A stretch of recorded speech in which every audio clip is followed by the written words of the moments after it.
Donc, aujourd'hui, je voudrais vous présenter euh, sur le traitement automatique de langue naturelle et les langues autochtones, les enjeux et les défis. Donc, tout d'abord, voici le plan de la présentation. Tout d'abord, je vais présenter sur ma superviseure, Madame Professeur Sada.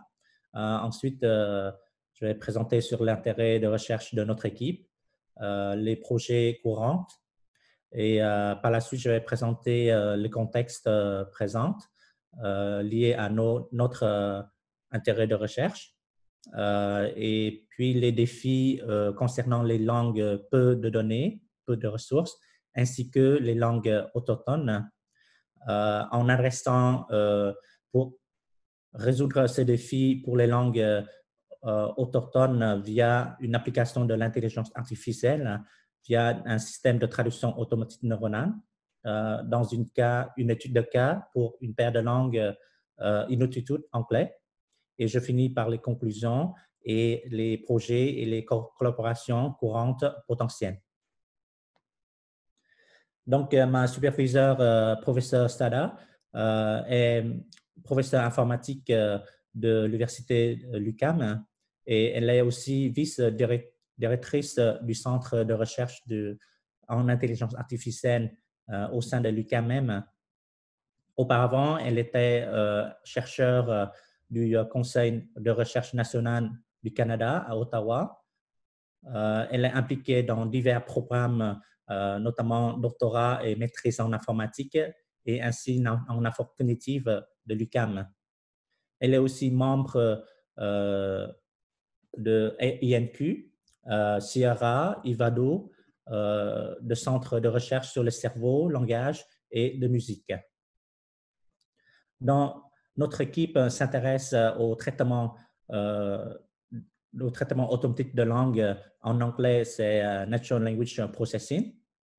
On s'intéresse à la data science dans la science de données, notamment les langues peu de ressources et en danger.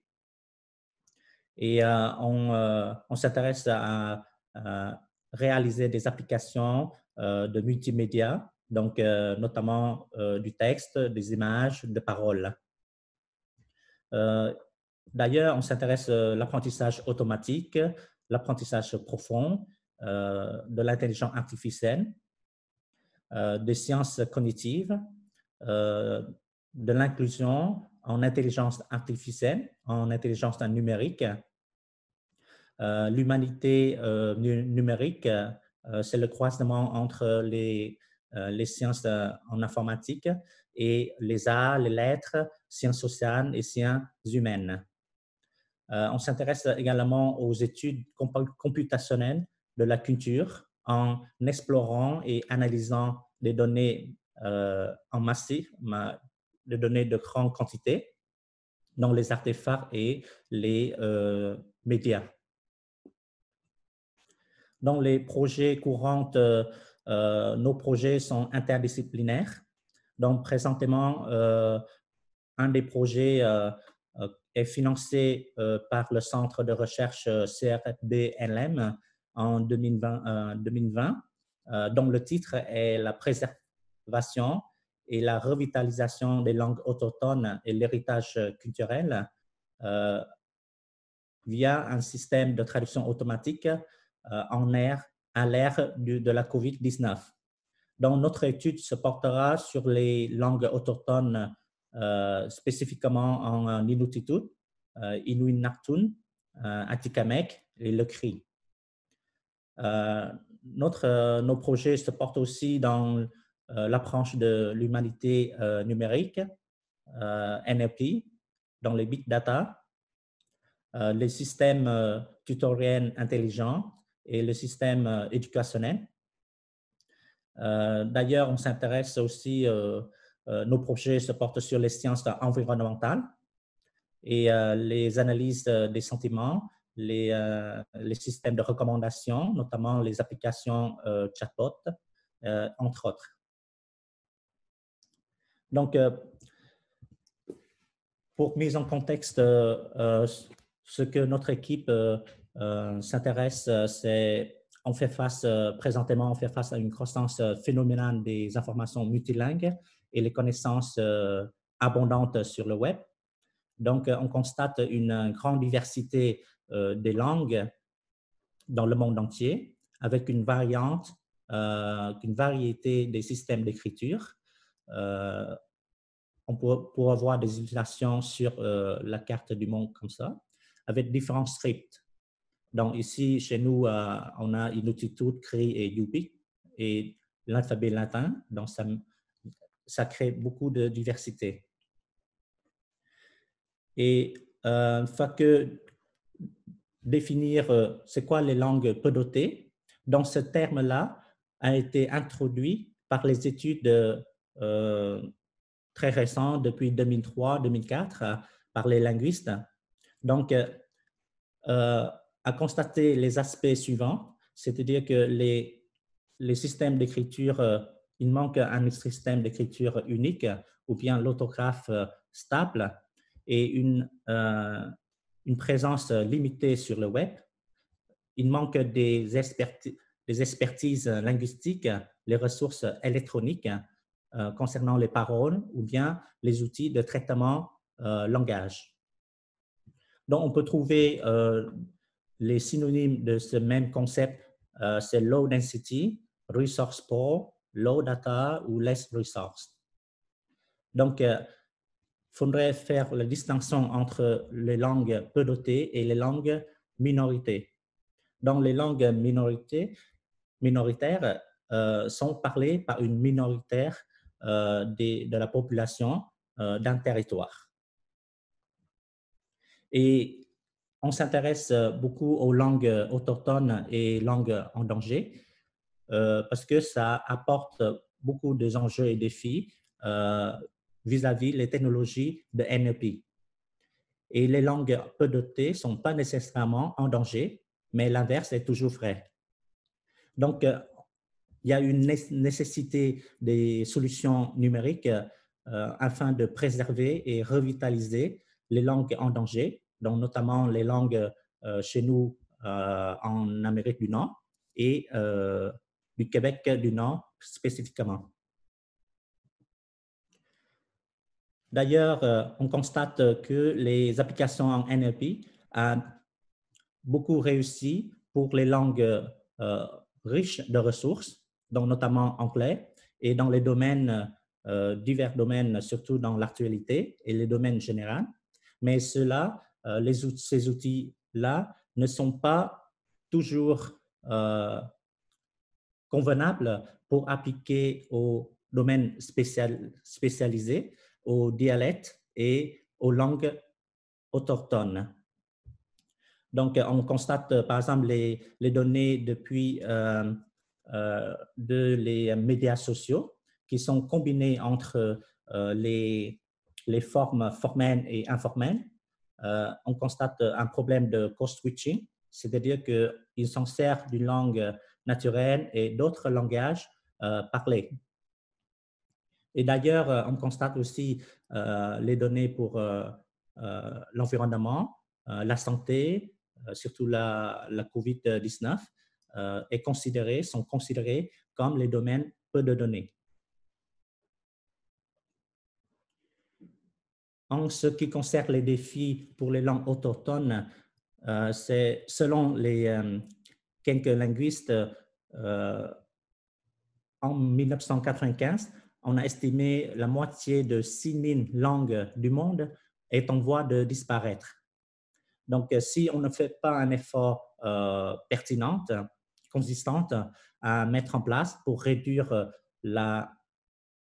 les cas de technologie et préserver ces langues-là, dont la plupart d'eux seront risqués d'être disparaître d'ici à la fin du siècle.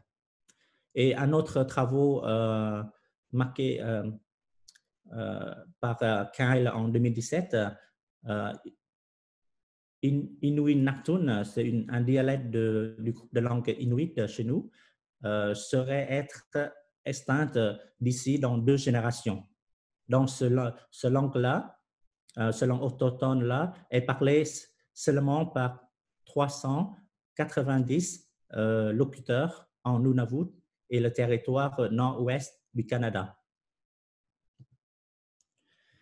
Et d'ailleurs, UNESCO a déclaré l'année 2019 comme l'année internationale des langues autochtones, et même les Nations Unies a déclaré en 2022 ce sera la décennie internationale des langues autochtones du monde entier. Une réalité constatée concernant les domaines de santé, donc notamment on fait face à la pandémie de la COVID-19, le Canada a constaté une manque de données COVID pour les communautés autochtones. Même M. Mark Miller, ministre des services autochtones, a rapporté une limitation des données recueillies pour faire face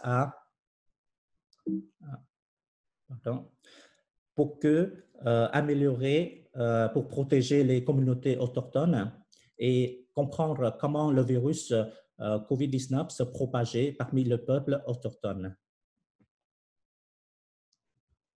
Une autre réalité concernant les sciences environnementales, donc notamment le changement climatique, donc on constate que les peuples autochtones sont souvent les plus vulnérables au changement climatique, mais eux, ils disposent d'un système de connaissances ancestrales qui est fondé depuis des milliers d'années de la gestion des terres, de durabilité et d'adaptation au climat. Donc, nos chances de survivre et d'atténuer pour faire face au réchauffement climatique devraient être guidées par la sagesse des communautés locales. Donc, pour entrer dans le vif du sujet qu'on a élaboré pour adresser les défis des langues autochtones via une application en intelligence artificielle à travers un système de traduction automatique neuronale, avec une étude de cas sur la paire de langues Inuktitut anglais. Donc, ce qu'on a réalisé pour ces couples de langues, donc on va tout d'abord présenter c'est quoi les concepts de la traduction automatique neuronale. Donc, c'est quoi la traduction automatique? C'est un processus dans lequel l'ordinateur est capable de traduire d'un texte ou une parole d'une langue vers une autre langue. Donc, il y a différentes approches.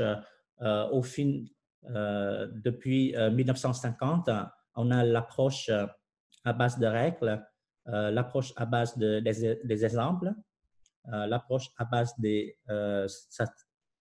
statistiques, c'est-à-dire qu'on va s'en servir des données parallèles pour construire les systèmes. Et de nos jours, avec l'émergence de la computation, avec l'approche deep learning, l'apprentissage profond, on constate l'approche à base de réseaux de neurones qui s'émerge.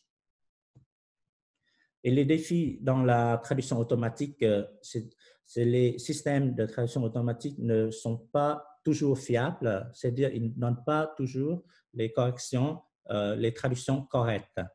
Donc, on constate dans un exemple extrait de ma thèse du couple de langues français-vietnamien, qu'on constate le nom propre Monsieur Michel Chevalier a été traduit en vietnamien parce que ce nom propre-là a une signification. Chevalier a trouvé une signification dans un dictionnaire bilingue français-vietnamien. On constate aussi un autre défi, c'est le taux des mots en vocabulaire ou non traduits, parce qu'ils n'existent pas dans la phase d'apprentissage. Donc, notamment, un nombre élevé concernant les entités nommées, les noms d'organisation, de personnes, de lieux, la translittération, les expressions multimaux et les acronymes, entre autres. Donc, ici, je voudrais vous présenter une architecture de de la traduction automatique neuronale, encodeur-décodeur, dans lequel on raisonne une phrase dans la langue source vers une phrase dans la langue cible et on va entraîner dans un réseau de neurones les séquences des mots se seront transformées en vecteurs numériques et injectés dans le réseau pour qu'ils puissent apprendre les poids. Donc, techniquement, on va donner un texte en parallèle et le système devrait apprendre c'est quoi l'alignement, c'est quoi la traduction de chaque token ici. Donc, les défis dans la traduction automatique neuronale dans les langues autochtones, c'est néanmoins le système de traduction automatique neuronale est à base des données. Donc, il faudrait recueillir des textes traduits et de grandes quantités de textes en parallèle. Donc, la collection des données et le nettoyage des données sont les clés pour le succès. Et il faudrait traiter l'éparcité des données et faire face aussi à la morphologie riche dépendamment de la langue. Donc, clairement, qu'on a fait une étude pour comprendre mieux c'est quoi les traits linguistiques pour les langues autochtones du Canada. On constate que ces langues autochtones sont polysynthétiques, riches en morphologie et ils possèdent une variation dialectale. Donc, on constate un exemple entre Inuktitut et anglais. Dans ce cas, il s'agit d'un seul mot. En revanche, en anglais, ça signifie une phrase. Donc, on voit ici la complexité, comment savoir c'est quoi le verbe, c'est quoi le sujet, c'est quoi les compléments en langue Inuktitut.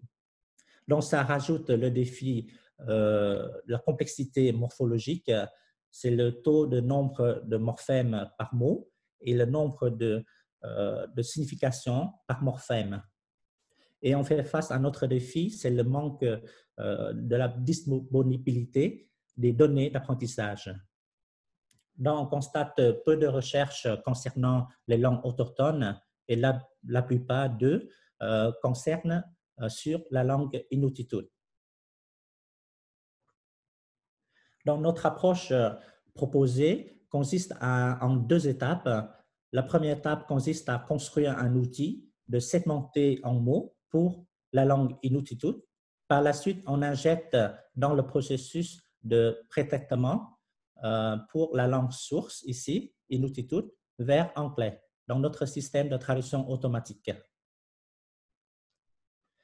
Donc, comment injecter les informations linguistiques dans notre outil de segmentation de mots pour Inuktitut. Donc, on voit un exemple, le mot Kati-Maji ici. Si ce sera segmenté en différents morphèmes, Kati, Ma, Ji, It. Donc, notre outil est capable d'identifier c'est quoi la racine, Kati ici, et différents suffixes, Ma, Ji, It, et par la suite de vérifier c'est quoi le sens, la signification de chaque morphème via un dictionnaire morphologique. Voici une autre méthode de segmentation de mots, Paipai encoding. Donc ici, on constate que il n'y a pas de l'information linguistique, mais on se fie à la fréquence des termes dans le lexique. Donc, en déterminant le nombre de fréquences de 5000 mots, 500, 5000, 15 000 et 30 000, donc on aura des différents résultats de segmentation de mots. Donc, pour évaluer notre méthode, on s'en sert des données d'apprentissage depuis le corpus de Nunavut Hansa, Inuktitut anglais, parce qu'on a une base de données parallèle et nettoyée. Donc, notre outil a pu aboutir avec un score de précision de 80% et une précision harmonique dans notre recherche, on appelle F-measure, donc avec un score de 75-33%. Donc, on pourrait améliorer encore notre l'outil quand on aura recueilli davantage les données d'apprentissage. D'ailleurs, notre système de traduction automatique, on a expérimenté notre outil et combiné la méthode pipeline encoding avec notre outil de segmentation. On constate la performance de notre traduction, nos systèmes de traduction automatique s'est bien amélioré. Et voici les prédictions de traduction pour l'inuttitude et anglais, et pour anglais et inuttitude.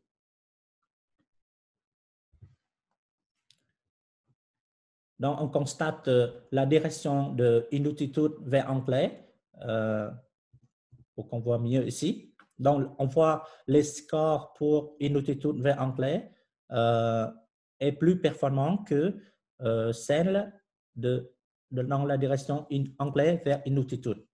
Parce que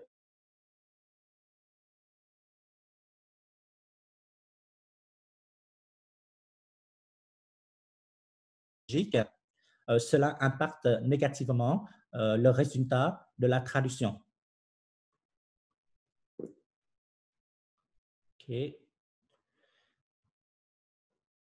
Donc, les futurs travaux, on va focaliser davantage sur les pré-traitements pour les langues autochtones et également, on va augmenter les données. Donc, on va incorporer une base de connaissances common sense ou les connaissances ancestrales. On va recueillir davantage les données fiables versus les données en massif.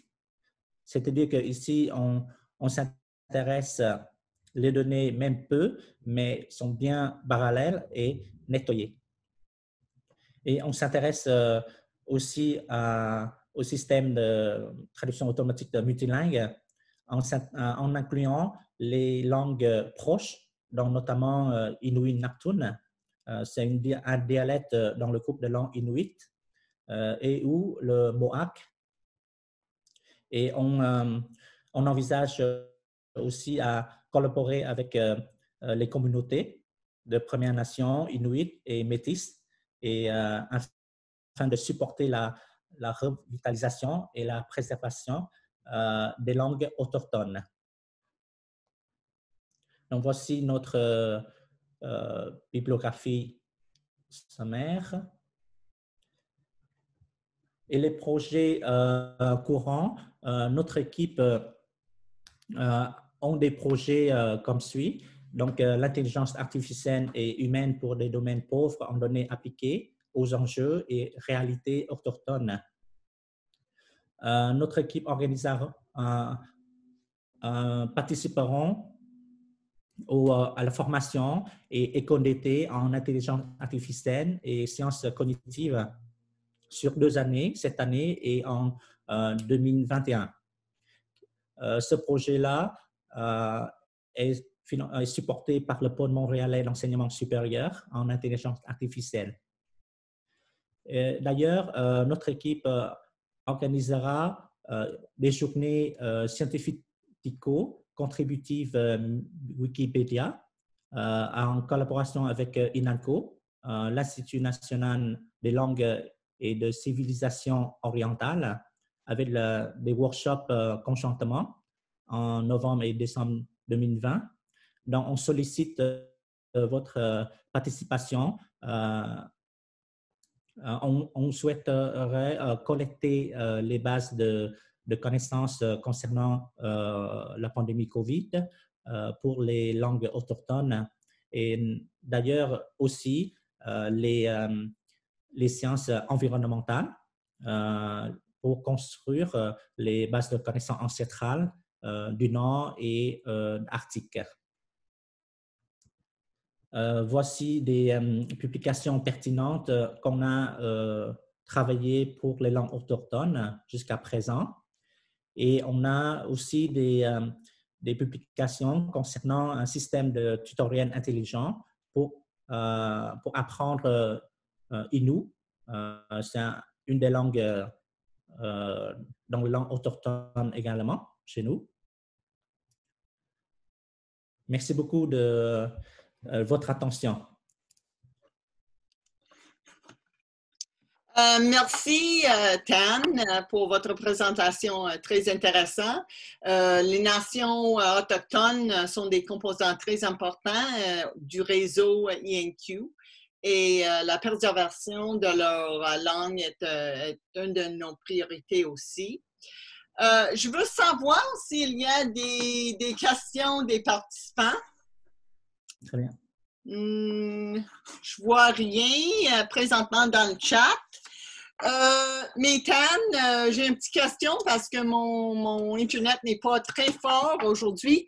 Peux-tu répéter pourquoi c'est plus efficace Inuktitut en anglais, puis dans l'autre sens? Très bien. Merci beaucoup. Bien, je vais revenir à ça. Donc, Parce qu'il y a une différence d'à peu près quoi, 10%, quelque chose comme ça, oui? Oui, effectivement. Ouais. Ce qu'on constate sur l'évaluation Oui. de notre système traduction ici, donc qu'on constate avec une analyse des erreurs. Comme je dis tantôt, c'est dans la direction Inuktitut vers anglais est plus performant que dans la direction anglais vers Inuktitut. Oui. Pourquoi? Parce qu'on se fie déjà à la performance, c'est de le score. Le score, dans la traduction automatique, on a un score qui s'appelle le bleu score. Le bleu score, on va comparer par les paires de tokens, de mots, de la langue source vers la langue cible et dans la traduction. Donc, on a une référence. Donc, comment calculer ça? Bon, pour dire techniquement qu'on va calculer, c'est de dire qu'on aura une référence. Si on prend Inuktitut anglais à cet acte-là, on a la référence ici. Est-ce que tu peux partager ton écran, s'il vous plaît? Je ne vois pas mon écran. Je vais partager encore. Partager écran.